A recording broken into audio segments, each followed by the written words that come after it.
Hey, welcome to the Intersection Digital Recap. My name's Eddie. Every week we want to give you kind of a recap of what we did at the Intersection on Sunday night. This isn't meant to replace you actually going to the Intersection. We still want you to come. This is more of like a sum up of what we experienced, so that if for some reason you couldn't make it, or if you want to share this with a friend, or even if you want to just go back and kind of re-experience what you already experienced. This is definitely a shortened version of everything that we do. So we're going to have a message. That's what this is. There's a Spotify playlist that we've created with all the songs that we've sang that night. We try to communicate the message throughout the entire service. So all the songs that we pick have significance. So pay attention to the lyrics, listen to the Spotify playlist. I hope it brings you encouragement and definitely points you to Jesus, because that's what we're all about at the Intersection. Is painting a clear picture of who God is, because when there's a clear picture of God, I believe that it leads to worship every time, and that changes your life. So we're in the middle of a series called Love Is. This is week 2. Last week we kind of defined love, what love is, that it really exists, and where it came from. This week I want to talk about some of the deeper aspects of what that means in relation to our feelings and our emotions. Have you ever felt just kind of up and down, kind of like a roller coaster? You'll be like, one day you'll be like, zippity-doo-dah, zippity-day. Then you're like, get out my face, man. I don't got time for you. I don't feel like nothing today. You know what I'm talking about? Like this up and down. I might call it maybe like a bipolar life. And I'm not minimizing the disease. I know bipolar is a real disease. But it feels like there's this growing trend in our culture anyway, of this up and down life. Like our emotions are high or low. I'm this way. In fact, recently I've just found myself like this a lot. I'll be feeling really good, and then I'll just be feeling kind of depressed, kind of down. Well, I was reading in the book of Psalm this week, and I found a guy who, in the middle of the Bible, has written about this very thing. And I really believe that this is going to speak to somebody. Just that you know that this is even in the Bible is a big thing. But the awesome thing about God is that He continues to speak to us through Scripture. It's not that He just spoke it into existence. It's that when you read it with an open heart, with an open mind, and you let the Holy Spirit teach you, He will speak to you now through it. So as I read this passage, I just want you to be open to whatever God might want to speak to you in this. So this is Psalm chapter 42. I read this just in my quiet time. Everything that I get from God, you can get from God. This is the Voice version of the Bible. You can find that on BibleGateway.com. I don't have any kind of formal training or anything like that, so all of my tools are available to you too. So this is Psalm chapter 42, and I'm going to read the entire thing. It starts with verse 1. It says this: "My soul is dry and thirsts for you, true God, as a deer thirsts for water. I long for the true God who lives. When can I stand before Him and feel His comfort? Right now, I'm overwhelmed by my sorrow and pain. I can't stop feasting on my tears. People crowd around me and say, 'Where is your true God whom you claim will save?' With a broken heart, I remember times before when I was with your people. Those were better days. I used to lead them happily into the true God's house, singing with joy, shouting thanksgiving with abandon, joining the congregation in celebration. Why am I so overwrought? Why am I so disturbed? Why can't I just hope in God? Despite all my emotions, I will believe and praise the one who saves me and is my life. My God, my soul is so traumatized. The only help is remembering you wherever I may be. From the land of the Jordan to Hermon's high place to Mount Miser, in the roar of your waterfalls, ancient depths surge, calling out to the deep. All your waves break over me. Am I drowning? Yet, in the light of day, the Eternal shows me His love. When night settles in and all is dark, He keeps me company. His soothing song, a prayerful melody to the true God of my life. Even still, I will say to the true God, my rock and my strength, why have you forgotten me? Why must I live my life so depressed, crying endlessly, while my enemies have the upper hand? My enemies taunt me. They shatter my soul the same way that a sword shatters a man's bones. They keep taunting me all day long. Where is He, your true God? Why am I so overwrought? Why am I so disturbed? Why can't I just hope in God? Despite all my emotions, I will believe and praise the one who saves me, my God. Have you ever felt like this?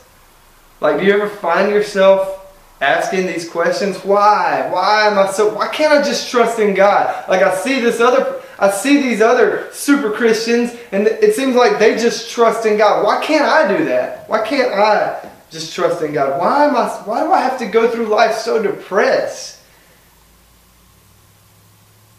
The awesome thing about this passage is that people have been feeling this way for years and years. This is a writer of one of the major books of the Bible, the Psalms, and this is how he felt. This is how he felt on the inside. I definitely related to that. I know that you know that love is more than emotion. I know that love is more than an emotion. But it's really easy to get confused. And sometimes our emotions, they can kind of control us, right? There's this author, Dallas Willard. He wrote this book called The Renovation of the Heart. And in that book, he talks about how feelings can control us. And he says this. He says, feelings make good servants, but they make terrible masters. In other words, feelings are a good thing. We need feelings. If we didn't have feelings, we would kind of be zombies. Life wouldn't really be worth living without feelings. Feelings drive us into certain areas. Feelings make us enjoy things. But they're great servants. Feelings are good to have, but they're terrible masters. For a feeling to be in control, that's a bad thing. I'll give you an example of how this might work, and this might work in your relationships. When I met my wife, my feelings were telling me, like, you gotta go for this. I mean, right away. Like, I wanted to be like, every girl that gave me attention, I would kind of fall in love with, like, immediately, just because she gave me attention. Like, oh, she likes me, I love you, I'm gonna marry you forever. Like, this happened all through growing up in high school and stuff like that. If a girl gave me the time of day, I would be like, yep, that's going to be my wifey. One day, that's going to be my wifey right there. And then what would happen is I would let those feelings control me. And I would go after that girl with everything. And then I would get, the whole, well, Eddie, we're too good of friends. You're like my brother, trapped up in the friend zone.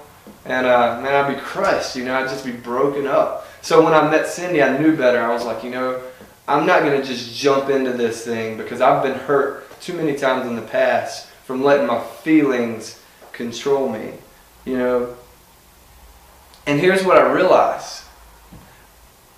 I realized that when I let my feelings control me, I never actually loved the people. I never actually loved the girls before me. I loved their love. Does that make sense? Because, see, I didn't even know who I was. I wasn't complete on my own yet. And so I was so needy for that feeling of love that I loved the love that someone would show me. So I could never really be in love with a person when I didn't know who I was, when I wasn't complete, when I was just searching after that feeling of love. Does that make sense? So I guess what I'm saying is, don't confuse the feeling with the underlying condition. See, the underlying condition for me in my life was I was lonely. I had an emptiness inside that I needed to fill.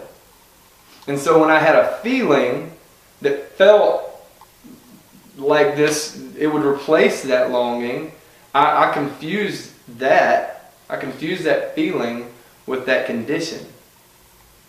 So I loved the love and never the people. So I don't know if that speaks to anybody out there. Maybe you're in a relationship now that you're in for the wrong reason. Maybe you just now realize, I love their love, but I don't love them. I'd say maybe you should get out of that relationship and take a step back, or at least reevaluate that and say, okay, how can I identify this problem in me first and foremost before I can really decide if I love another person. So you need to figure out who you are, and they need to figure out who they are in order for this relationship to really be anything significant. Does that make sense? As I was praying about this week's service, I had this kind of illustration come to my mind. God gave it to me. It's about water. And I don't know if you've ever done this before, but when I was in the shower, I had the water filling up in the tub. And so the water was hot up here. And the water was hot in the tub, but because I had my hands in the hot water, as soon as it came out of the faucet water, when I would reach down and wash my feet, when my hand hit that water felt really cold. The water wasn't cold, but it felt cold. And so I thought about this. If I had 3 cups of water, and 1 cup had ice water in it, 1 cup had hot water in it, and 1 cup had room temperature water in it, if I stuck my hand in the ice water and I left it there for a little bit, and then I stuck it in the room temperature water, this water would feel really warm. But if I stuck my hand in the hot water and then I went to the room temperature water, the water would feel really cool. See, it's not the water that changed. It's my feelings that changed, right? The water doesn't change. It was what I brought into that is what changed. And I think that's what's so significant about this scripture that we read in the Psalm. As the writer says, why am I so overwrought? Why am I so disturbed? Why can't I just trust in God? Then he says, despite all my emotions, I will believe and praise the one who saves me, my God. See, God doesn't change. In Hebrews chapter 6, this might be a little bit wordy and confusing, but just stick with me because I just want to point out a few attributes about God. It says this, for people swear by something greater than themselves, and in all their disputes an oath is final for confirmation. So when God desired to show more convincingly to the heirs of the promise the unchangeable character of his purpose, he guaranteed it with an oath, so that by 2 unchangeable things in which it is impossible for God to lie, we who have fled for refuge might have strong encouragement to hold fast to the hope set before us. We have this as a sure and steadfast anchor of the soul, a hope that enters into the inner place behind the curtain. So in this passage, it's about a lot of things that I'm not going to explain because I just want you to know about God.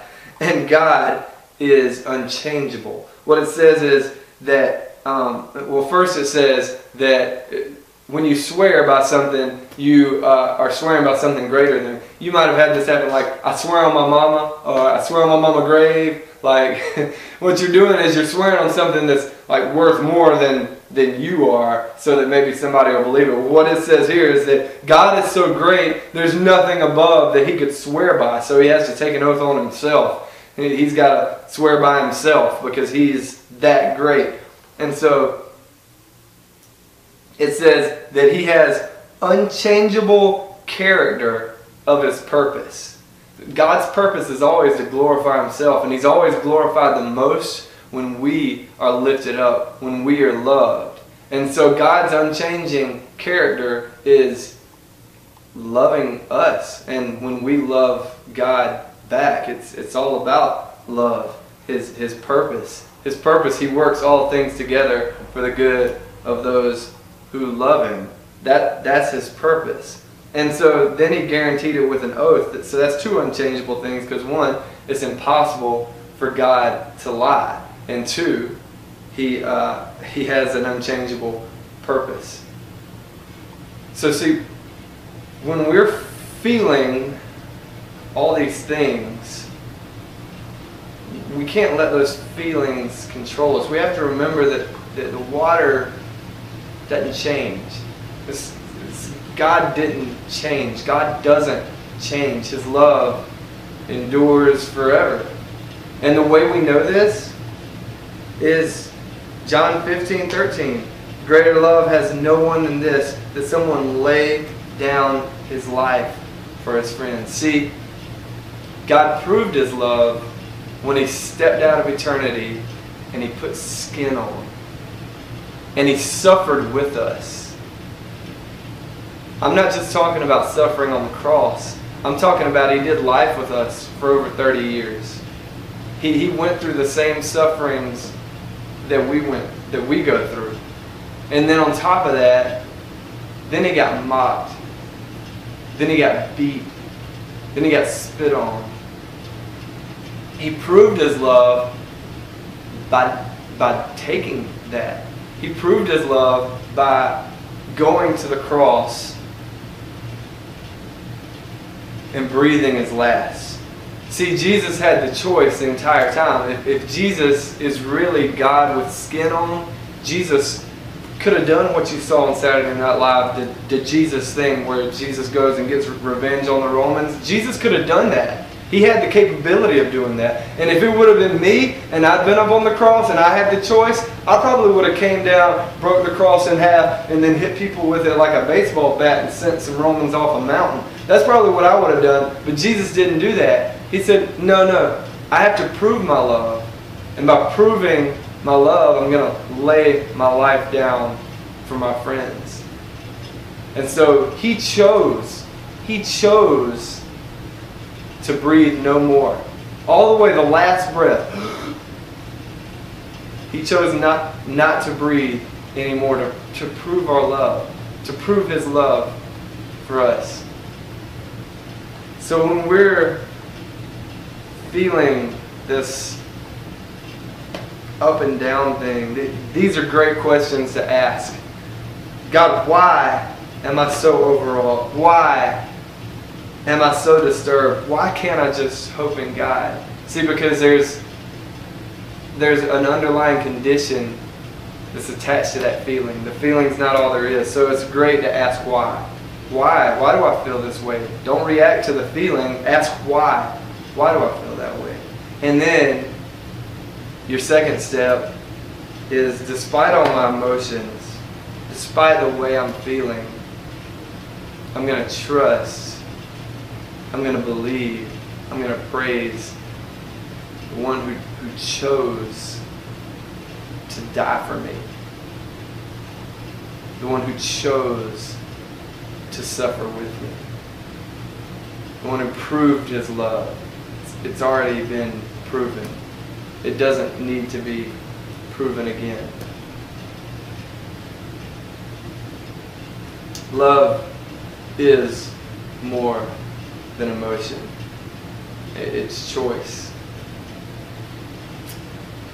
And that's proved by Jesus' choice to die for us.